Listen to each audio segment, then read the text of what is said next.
שלום לכולם ושבוע טוב. אנחנו בפרשת קורח. פרשת קורח מעלה הרבה מאוד שאלות, כי אם אנחנו קוראים את המדרשים, שאלות קשות מאוד. מזכיר את הסיפור של הפרשה הקודמת גם כן, אותם שאלות. איך אנשים גדולים, קדושים, קרובים למשה רבינו, שאנחנו לא מתקרבים אפילו. בדור הזה אין בינינו אנשים שמתקרבים אפילו לגדולה, לחוכמה ולקדושה של האנשים האלה. כלומר, אם זה השליחים של משה רבינו בפרשת שלח לך, ואם זה קורח בפרשה שלנו. זה לא היו סתם אנשים, זה היו אנשים משכמם ומעלה, איך שנאמר בפרשת שלח לך, אנשים, ראשי בני ישראל וכן הלאה, אנשי שם, קריאי מועד. ופה, ויקח קורח בן יצהר, בן קהת, בן לוי. איך בן אדם נופל? איך בן אדם כזה נופל? שאלה קשה. ושוב, צריך לזכור, התורה זה לא איזשהו סיפור של רכילויות. כי מי שחושב כך, אומר עליו רבי שמעון, טיפח רוחו וטוב לו שלא נברא בעולם. למה? אז בן אדם חשב, ככה צריך לדבר אליו? לא יפה. אלא, אומר רבי שמעון, פשוט מאוד, ברגע שאתה הופך את התורה לספר של סיפורים ומסורת, ואולי גם קצת דת, בואו נראה מה זה עושה. אז אנחנו נקרא את הזוהר. ויקח קורח בן יצהר, בן קהת, בן לוי, רבי אבא פתח, הנחמדים מזהב ומפז רב ומתוקים, מדבש ונופת צופים, הוא מצטט מתהילים לי"ט. כמה עילאים פתגמי אורייתא, כמה עליונים הם דברי התורה, כמה יקירים מינון, כמה הם יקרים, תאיבין עינו לעילה, תאיבין עינו לחולה, חמודים למעלה ולמטה, בגין דינון שמה קדישה, מכיוון שהם שמו הקדוש של בורא עולם. וכל מה נשתדל באורייתא, כל מי שעוסק בתורה, השתדל בשמה קדישה, עוסק בשמו הקדוש. אז רגע, אז זה לא סיפור, זה לא רכילות, זה לא לשון הרע, על אנשים שחיו פעם ועשו טעויות, אלא זה שמו הקדוש. איך אתה יכול להגיד כזה דבר? ולכן, מי שעוסק בתורה, השתדל בשמה קדישה, עוסק בשמו הקדוש, והשתזיב מכולה, ומכיוון שכך, למה אני צריך לעסוק בשמו הקדוש? כי כשאני עוסק בשמו הקדוש, אני מתחבר אליו. נכון? זה בדיוק המטרה, זוהי המטרה שלשמה לומדים תורה. אנחנו לומדים תורה כדי למצוא סתירות בין פסוק א' לפסוק ב', בין ספרי זה לספרי זה, בין דברי הימים לספר מלכים. זה לא לומדים תורה, יש אנשים שמתפרנסים מזה, שילמדו אותי, מצאו פרנסה. אבל זה לא העניין של לימוד התורה. לימוד התורה זה ללמוד כדי להתחבר בשמו הקדוש. למה אני צריך להתחבר לשמו הקדוש? נו, ומאיפה מגיעה הברכה? משמו הקדוש. מאיפה מגיעה הפרנסה? בשמו הקדוש. מאיפה מגיעה הרפואה? שמו הקדוש. בן אדם מבולבל, מאיפה מגיעה הוודאות? משמו הקדוש. אז כל מה שאנחנו מחפשים מגיע משם. בשביל זה אנחנו לומדים תורה, כדי להתחבר למקור של החיים. שאמרנו, עץ חיים היא, למחזיקים בה, זהו. אוקיי, נמשיך. ולכן ניצל מהכל, השתזיב בעלמא דהן, ניצל בעולם הזה, והשתזיב בעלמא דעתי, וניצל בעולם הבא. כלומר, אלה שאומרים, לא, אבל התורה והמצוות, יש שכר רק בעולם הבא. הזוהר פה פוסק בצורה מאוד חדה ומדויקת בעולם הזה ובעולם הבא. זה מאוד ברור מה שהוא אומר פה. איך בעולם הזה ובעולם הבא? כי אם אני מחובר לשפע ולקדושה, ואם אני מחובר לעץ החיים, ברור שאני אנהג בכל מקרה ומקרה בחיים שלי, אחרת מאשר בן אדם שמחובר לעץ הדעת טוב ורע. בן אדם שנמצא בספקות, בבעיות, בכעסים וכן הלאה, ברור שעל כך מראים עשרות של אלפים של מחקרים מדעיים, שאנשים עם דעה שלילית, בטרוניות ובתלונות ובבעיות ובפסימיות וכן הלאה, חיים פחות זמן, יש להם פחות מזל, ועושים פחות כסף.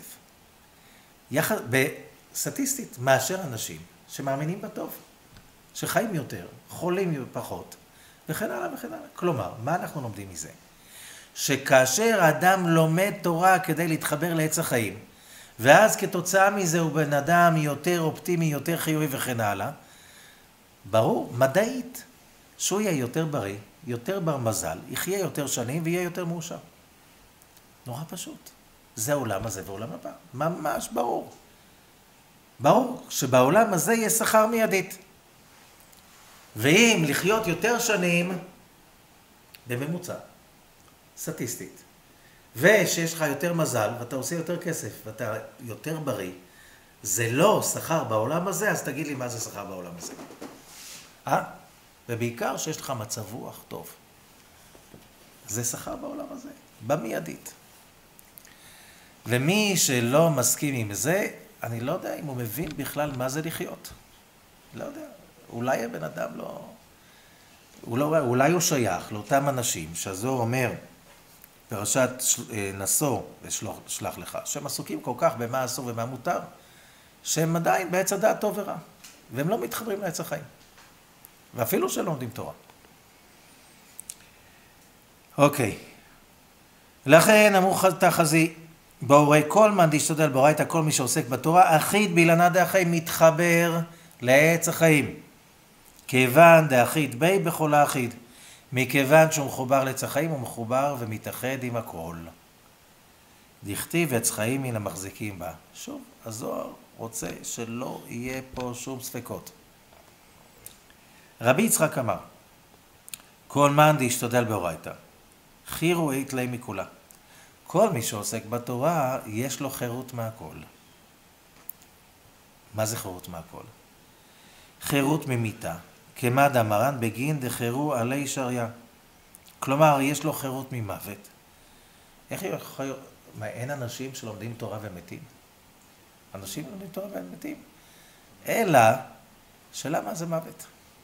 מה שהזוהר אומר, ברגע שהאדם הראשון חטא, הוא התחיל למות.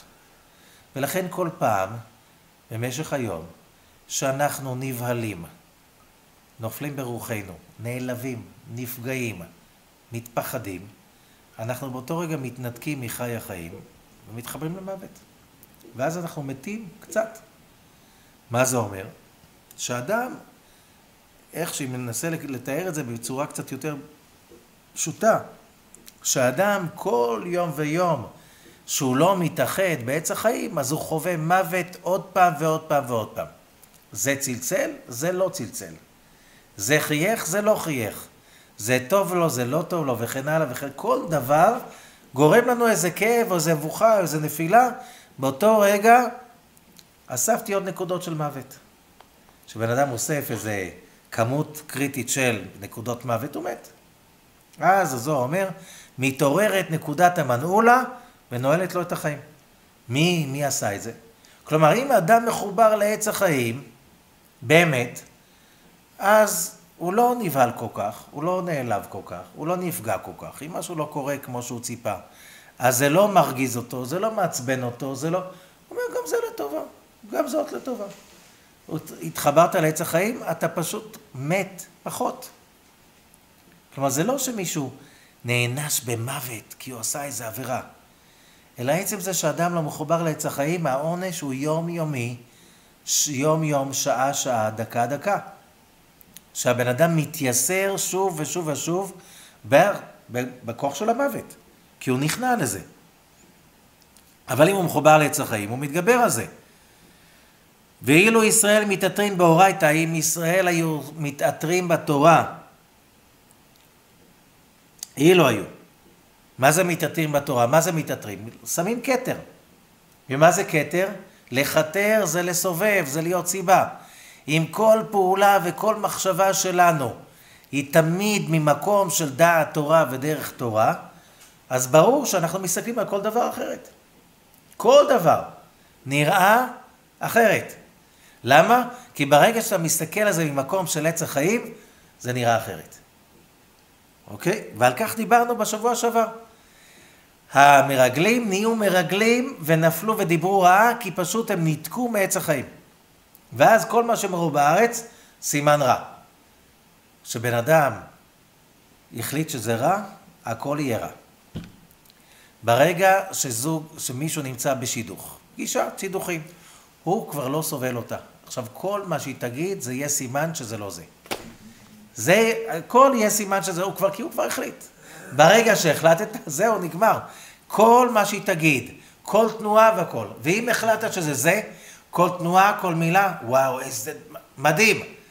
ברגע שהחלטת, זהו, עכשיו כבר המוח הולך, מחשב מסלול, ומתרץ, בשביל זה שנו היגיון.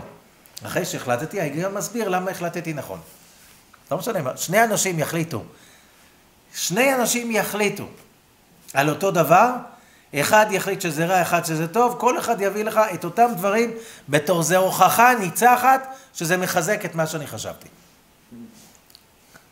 כלומר, אז מה נכון?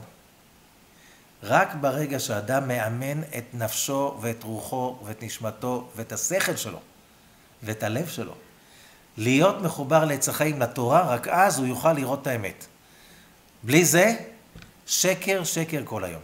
שקר, כל דבר הוא ימצא את ההפוך. ימצא את ההפוך, וכמו שאנחנו נתקלים, יש לנו רגעים שאנחנו לא בדיוק מחוברים לעץ החיים, כל מה שאנחנו רואים, אומרים וכן הלאה, זה לוקח אותנו למקומות לא טובים. ברגע שאנחנו מחוברים לעץ החיים, הכל, גם דברים שנראה רע, יצא בסוף טוב. למה? זה החיבור לעץ החיים. ולכן, אם ישראל היום מתעטרים בתורה, זאת אומרת, הופכים את התורה לסיבה, לכל מחשבה ולכל רגש שלנו, אתה ניצול מהכל. ולא היו נמצאים בגלות. וזה שכתוב חרות על הלוחות, אל תקרא חרות עם חטא כמוצה, אלא חירות עם חטא צרויה. חירות. כי חירות זו נמצאת בתורה. מה זה חירות? זה שמגיע המוות ואתה צוחק לו בפנים. כי מישהו ניסה להעליב אותך ולא נעלבת. מישהו ניסה לפגוע בך ולא נפגעת.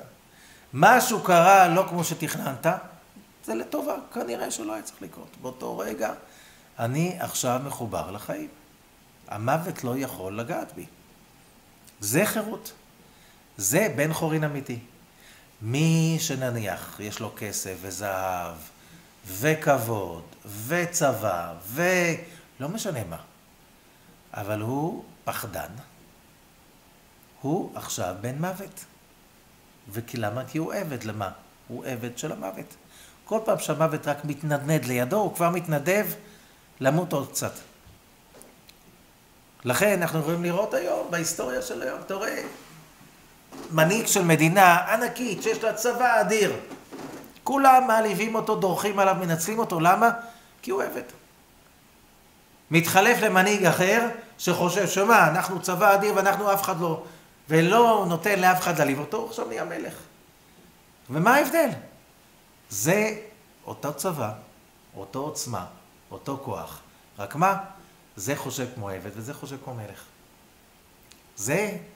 זה בדיוק ההבדל. מאיפה אתה לומד לחשוב כמו מלך? מאיפה אתה לומד להבין שאתה בן מלכים ויש לך את הכוח להתגבר על המוות? רק מהתורה. זה הלימוד של התורה והעסק בתורה, כדי שמטרה אחת בלבד, כולל מצוות והלכה וסיפורים וכן הלאה, על מטרה אחת. איך להביא אותנו לנהוג בצורה של בן חורין בכל מצב אפשרי. לכן יש ויכוח בגמרא. בעל הסולם מביא את זה.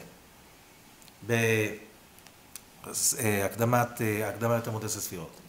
שהוא מביא את העניין. למה יש ויכוח בגמרא אם אדם לומד 3 שנים, תנא קמא אומר 5 שנים, ולא רואה ברכה, ואמר לו שוב אינו רואה. אומר רבא של הגמרא. יכול בן אדם כל כך טיפש, 3 שנים לומד אותה מסכת והוא לא מבין כלום? איך יכול להיות כזה דבר? אלא הכוונה, השיטה שאתה לומד. אם תמשיך באותה שיטה, תקבל אותם תוצאות. ומה זה אומר שלא רואה ברכה? שהוא לומד את המסכת או לומד לא משנה מה, והוא מרגיש שיש לו פחות ספקות. שהוא יותר מחובר לעץ החיים. זה אומר שהוא רואה ברכה. כלומר, למה אנחנו לומדים מסכת? למה לומדים שולחן ערוך? כדי לדעת את הפרטים גם. אבל בעיקר, כדי להיות מחוברים לעץ החיים. זאת המטרה. התורה היא כוח הימין. כפי שאמר, מימינו אש דת לנו. והשמאל נכלל בימין. מי שעושה הימין שמאל והשמאל ימין, הוא כאילו מחריב את העולם. מה העניין של התורה? כל העניין של התורה מלמדת אותנו והאלוהים ניסה את אברהם, אומר הזוהר, מה זה ניסה? לימד אותו לעשות נס. מה זה נס? לנוס ולהתנוסס מעל הטבע. אברהם חשב שהטבע של העולם צריך להיות רק חסד. רק חסד, זהו. בא בורא עולם, ובסיפור של עקדת יצחק, ויעקוד את יצחק בנו, הוא מלמד את אברהם שהחסד צריך לדעת לעקוד את הדין. לעקוד זה לשלוט בדין. ואל תשלח לך אל הנער, לשלוט בו, לא להרוג אותו. לשלוט בו, לעקוד אותו. מה זה אומר? שמתעורר אצל אדם דין, זה לא הבעיה. הבעיה היא, האם אתה מצליח לעורר ולהשליט ולעקוד את הדין עם חסד. אם הצלחת, בן אדם צריך דין גם כן. בלי גבורות, בלי דינים, אין חיים. בלי אש, אז אתה נהיה קר ואתה מת. בלי לחץ, אין לחץ דם, אתה מתעלף. נכון? צריך דין. בן אדם צריך דין, בן אדם צריך להגיד גם דין, להגיד, מישהו בא אומר, תן לי את כל הכסף. בן אדם לא צריך להגיד, לא. לא, אני לא נותן לך את כל הכסף. למה? מה אתה צריך ובשביל מה? תן לי לעשות את הדין. אם בא לי, מתאים לי, אם נראה לי שזה מקדם משהו, את המצווה, וכן אתה אומר שאין לך מה לאכול. טוב, כמה אתה צריך בשביל לאכול? אתה רוצה לבנות עסק? טוב, כמה אתה צריך להשקיע בעסק? יש לי, אין לי. יש לי מספיק בשביל זה, אולי אני רוצה להשקיע בעסק אחר. זה דין. בן אדם בלי דין לא יכול, אבל הדין צריך להיות כפוף לחסד. ויעקוד את יצחק בנו. לכן, להזכיר לנו את זה, אנחנו מניחים תפילין, כדי שהימין תעקוד את השמאל, ואומרים אחרי זה עקדת יצחק, לחזק את העניין שהימין, שהחסד עוקד את הגבורה. שהחסד עוקד את הגבורה, העולם בנחת, בשקט. אבל שהגבורה פועלת רק מעצמה, העולם עולה באש. הדין שורף את האדם ואת סביבתו ואת העולם. מה גורם לבעיות של העולם? האם יש לנו טכנולוגיה כרגע שיהיה לכל העולם מים לשתות? יש. יש טכנולוגיה שלכל העולם יהיה בית לגור? יש. יש כסף בעולם בשביל זה? יש הכל. אז למה יש מלחמות ואסונות ורעב ומחסור וצמא וכן הלאה? בגלל הדין. שבן אדם מתחשק לו יותר על חשבון חברו, והוא לוקח, כי בא לי לקחת, כי אני יכול לקחת, כי אני לוקח, זה נקרא דין. ולכן האנושות, אומר הרב אשלג, מתאגנת במרחשת האיומה. וזה ימשיך ככה. כל זמן שהחסד לא כובש את הדין. שהחסד יכבוש את הדין, אנחנו בגן עדן. ולכולם יהיה הרבה יותר מה שיש היום. אוקיי? אבל, לכן מי שעושה ימין שמאל והשמאל ימין, הוא כאילו מחריב את העולם. ובואו ראה, הארון הוא ימין שהוא חסד. הלווים הם שמאל שהוא גבורה, ישראל זה תפארת. כהן, לוי, ישראל, ראשי תיבות כלי. כל כלי חייב שיהיה בו חסד, דין, גבורה ותפארת. רחמים. חייב להיות. אחרת זה לא עובד. כמו שבנורת חשמל חייב להיות פלוס, מינוס ונגד. בכל מכשיר חשמלי. אבל מה? הארון הוא ימין שהוא חסד, הלווים הם שמאל שהוא גבורה, וכוח רצה לעשות חילוף הימין לשמאל, שרצה הכהונה שהוא ימין. בשביל הלווים שהם שמאל. משום זה נענש. כי מה שקורח עורר, ברגע שהוא עורר את הדין, שהוא רצה שהדין יחליף. תראו, אומרים, איך בן אדם כל כך חכם טעה? אפשר להגיד, נורא פשוט, בהיגיון אתה יכול להכשיר כל שרץ. כל שרץ אפשר להכשיר. אם אתה יודע טוב, את כל ההלכות אתה יכול להכשיר כל שרץ. חז"ל לא אומרים את זה? אומרים את זה. מה? איך אתה יכול להכשיר את הארץ? אלא הנה קורח. נכון נאמר בנבואה של יחזקאל, שכה אמור אל כהנים הלוויים,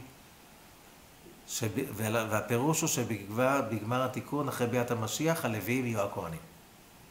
איך זה יכול להיות? הרי סך הכל, למה נברא הדין? למה נברא הרצון לקבל? מחשבת הבריאה היא להיטיב לנבראים. מטרת הבריאה זה שיהיה לנו טוב. ואם אני לא רוצה, לא יהיה לי טוב. אני לא יכול שיהיה לי טוב אם אני לא רוצה שיהיה לי טוב. לכן בורא עולם ברא בתוכנו את הרצון לקבל כדי שיהיה לנו טוב. אלא מה? בעיה קטנה. מכיוון שאין שיווי צורה בין הרצון לקבל לבין האור אינסוף. והדרך היחידה לעשות שיווי צורה זה לעקוד את הדין בחסד. ולכן אתה צריך לעשות תחפושת לדין, לרצון לקבל. אני רוצה שיהיה לי. אתה רוצה להתחבר לבורא עולם? אתה צריך לרצות על מנת להשפיע. צריך להכפיף את הדין, לעקוד אותו על ידי החסד. עכשיו הדין יכול להתחבר לבורא עולם. אבל שנעשה גמר התיקון. אז כבר לא צריך לתחפושת. אפשר לרצות את הכל, כי כבר הכל מתוקן. כוח אמר, רגע, משה רבינו פה, אהרון הכהן כאן, המן כאן כל יום, עמוד הענן כאן כל יום, 12 שבטים. מה עוד צריך? זהו, משיח הגיע. מה זה אומר? עכשיו הדין יכול ללכת קודם. הנה, פתרנו את הבעיה. איך ההיגיון יכול לעבוד? האם הוא באמת חשב ככה? אני לא יודע. אבל הראיתי לכם דוגמה, דבר שהוא יכול לחשוב. שלפי כל ההסברים, הגיע הזמן שהדין עכשיו יהיה ראשון. למה? מה מושך יותר אור מהבורא? חסד או גבורה? גבורה. מה היא מחשבת הבריאה? להיטיב לנבראים. אז מתי אני מקבל יותר אור? שאני עושה חסד או שאני עובד בגבורה? גבורה. מה הבעיה? היי וביי. נכון? נורה שעושה קצר, היא עושה הרבה יותר אור. כמה זמן זה נמשך האור הזה? שבריר של שנייה ואז זה נשרף. נכון? בינתיים היא עשתה יותר אור. אז מה יכול למלא יותר את מחשבת הבריאה? הגבורה או החסד? ברור שהגבורה. אבל כל זמן שלא הגיע גמר התיקון. אז יכול תמיד לספר, יש כל מיני אנשים בכל מיני דורות שאמרו, לא, כבר המשיח הגיע, לא צריך מצוות. והמשיח הגיע כבר זה, כבר אפשר... היו כאלה, זה לא שזה פעם ראשונה שזה קורה. אחד מהם. אבל פה זה לא מספיק. ברגע שאתה, וזאת הייתה הבעיה הגדולה ביותר, ברגע שאתה עכשיו בא ועושה את זה, מה זה אומר? כבר החלטת. אז אם אני החלטתי, זה אומר שמגיע לי להיות הכהן הגדול. אהרון תופס את התפקיד שלו בצדק. נכון? וזה אומר שרגע, מי מחליט? משה. אז ההחלטות של משה לא נכונות. אתם מבינים את הבעיה? אם אתה במחלוקת ומערער על משה, אתה מערער על תורת משה. אם אתה מערער על תורת משה, אתה מערער על כל מעמד הר סיני ועל כל המצוות ועל כל הבניין שהבורא נתן למשה לבנות. אתה מושך את הכל וזהו, נגמר, סוף. כי אם עכשיו אתה מערער על אות אחת בתורה, אתה מערער על כל התורה. כל התורה כולה. פה כבר משה לא יכול היה לבקש רחמים. ולכן שנאמר שהוא נופל על פניו, הנה כבר סירחון רביעי, איך עכשיו אני אבקש רחמים על זה. איך אני אבקש לא, משה ידע דבר אחד. בואו נסתכל על זה כך. ישנו מדרש מוזר. 10 דברים נבראו בליל שבת, ערב שבת בין השמשות. נכנסה שבת, טרח! לא הספיקו להסתיים. אחד מהם קראו לו פי הארץ. מה זה פי הארץ? אומר משה, בריאה חדשה שלא הייתה קודם. כלומר, יש כאלה שאומרים שזה רעידת אדמה. לא הייתה רעידת אדמה, כי היו רעידות אדמה קודם והיו גם אחר כך. פי הארץ זה משהו אחר, זה כמו מדע בדיוני. ראיתם פעם לפעמים יש איזה מדע בדיוני, סרט כזה, שמראה נפתח איזה, קוראים לזה חור תולעת. נפתח איזה חור פתאום באוויר, ואז זה שואב לשם, מי שנכנס, זה נסגר. לאן הוא הולך? הוא הולך לעולם אחר, רחוק, הוא הולך לפלנטה אחרת, בגלקסיה אחרת. זה פשוט חור תולעת, זה פי הארץ, זה מין סוג כזה של חור תולעת. מה זה החור תולעת הזה? זה דבר שקשור למה? מה בא ועשתה השבת? אומר הזוהר, אין העולם עומד אלא על השלום. כשברא הקדוש ברוך הוא את העולם לא יכול להתקיים עד שבא וישרה עליהם שלום. למה? העולם היה בנו מכל כך הרבה דברים שבמחלוקת זה עם זה. הים במחלוקת עם החוף הים. והשמש במחלוקת עם הירח. הכל במחלוקת. אז איך הוא ישרה שלום? מהו? שבת. שבת הוא שלום של העליונים והתחתונים. אז נתקיים העולם. למה נבראה השבת? כדי לעשות שלום. מה זה שלום? מלשון שלם. מה זה שלם? אם ניקח את העניין שהזוהר בפרשת ויקל מסביר מה זה שבת, שבת, שין, בת. שין, מה זה שין? אברהם, יצחק, יעקב. חסד, גבורה, תפארת. חסד, דין ורחמים. ברגע ששלושתם שולטים זה בזה, יש את השין, יש שלום. מה זה שלום? הכל מחובר. מלשון שלם. שלם. ברגע שיש שלם, אף חלק לא מנסה לקום על חברו. שיש קבוצה של אנשים שיש בהם שלום. לאחד קשה, לאחד כואב. כל היתר רוצים לעזור לו לצאת מזה, כי זה שלום. לאחד קצת קשה בעבודה, כולם עוזרים לו ודוחפים אותו, כולם מרימים אותו, זה שלום. שלום זה לא מה שאומרים באנגלית peace, peace זה מהמילה לפייס. לפייס זה שאומרים לא רבים. הם לא רבים, זה עדיין לא אומר שהם בשלום, הם פשוט לא מדברים אחד עם השני. אין מלחמה, אבל אין שלום, זה לפייס. הם לא רבים, לא, אני לא כועס עליו וכו', אבל אני לא חבר שלו. אני לא עובד איתו. שלום זה שאתה עובד איתו, שאתה יודע שכשהוא יעלה גם אתה תעלה, שאתה תעלה גם הוא יעלה. שלום זה מלשון שלמות, זה רק מקו אמצעי. רק מקו אמצעי.